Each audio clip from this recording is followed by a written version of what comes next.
ITB Berlin 2026 është një prej ngjarjeve më të rëndësishme që mbledh mbi 180 vende nga e gjithë bota në panairin më të madh të turizmit dhe ofertës turistike që prezantohet pikërisht në zemër të Gjermanisë. Është një prej ngjarjeve më të rëndësishme që si vjet shënon 60 vjetorin e tij, ku shtetet prezantojnë jo vetëm oferta turistike, por dhe sfidat që vit pas viti ka turizmi global.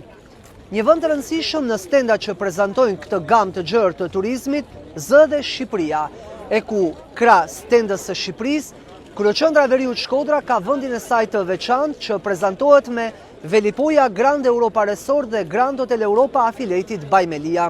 Këtë ngjarje të rëndësishme këtu në Berlin të Gjermanisë do ta ndjekim hap pas hapi në 3 ditët e këtij panairi për të sjellë për ju çfarë ndodh me turizmin, jo vetëm në Shqipëri, por dhe në botë, cilat janë sfidat dhe trendet dhe çfarë bën të veçantë vendin ton në këtë ngjarje që bashkon pikërisht këto kombe, por njëkohësisht edhe i vë përballë njëra tjetrës në diversitetin turistik që ofrojnë.